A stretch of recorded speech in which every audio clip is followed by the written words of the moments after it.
From where he's standing across the street, Justyce can see her. Mello Taylor, ex-girlfriend, slumped over beside her Benz on the damp concrete of the Farm Fresh parking lot.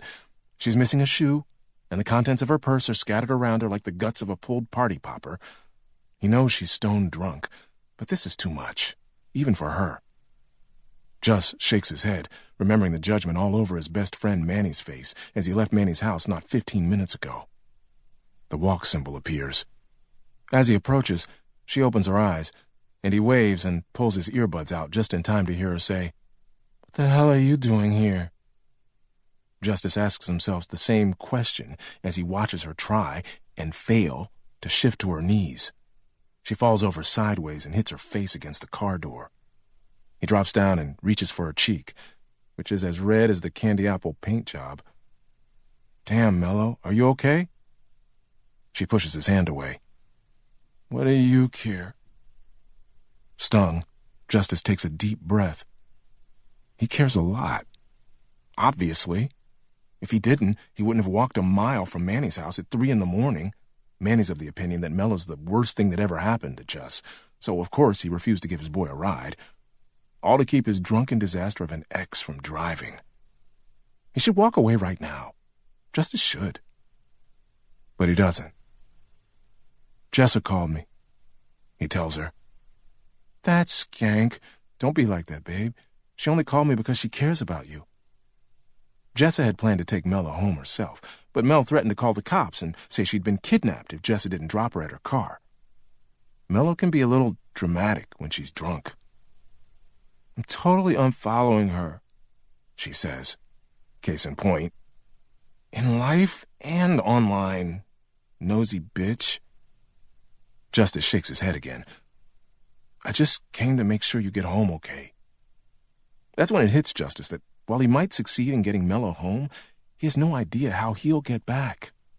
He closes his eyes as Manny's words ring through his head. "This Captain Save-A-Ho thing is going to get you in trouble, dog." He looks Mello over. She's now sitting with her head leaned back against the car door, half asleep, mouth open. He sighs. Even drunk, just can't deny Mello's the finest girl he's ever laid eyes, not to mention hands, on. She starts to tilt, and Justyce catches her by the shoulders to keep her from falling. She startles, looking at him wide-eyed, and Just can see everything about her that initially caught his attention. Mello's dad is this Hall of Fame NFL linebacker, big black dude, but her mom is from Norway. She got Mrs. Taylor's milky Norwegian complexion, wavy hair the color of honey, and amazing green eyes that are kind of purple around the edge, but she has really full lips, a small waist, crazy curvy hips, and probably the nicest butt Just has ever seen in his life. That's part of his problem. He gets too tripped up by how beautiful she is. He never would have dreamed a girl as fine as her would be into him. Now he's got the urge to kiss her, even though her eyes are red and her hair's a mess and she smells like vodka and cigarettes and weed. But when he goes to push her hair out of her face, she shoves his hand away again. "Don't touch me, Justyce." She starts shifting her stuff around on the ground. Lipstick, Kleenex, tampons, one of those circular thingies with the makeup in one half and a mirror in the other, a flask. Ugh, where are my keys? Justyce spots them in front of the back tire and snatches them up. "You're not driving, Mello." "Give 'em." She swipes for the keys, but falls into his arms instead. Justyce props her against the car again and gathers the rest of her stuff to put it back in her bag, which is large enough to hold a week's worth of groceries. What is it with girls and purses the size of duffel bags? He unlocks the car, tosses the bag on the floor of the back seat, and tries to get Mello up off the ground.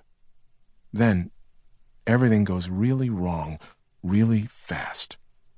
First, she throws up all over the hoodie Jess is wearing, which belongs to Manny, who specifically said, "Don't come back here with throw up on my hoodie." Perfect.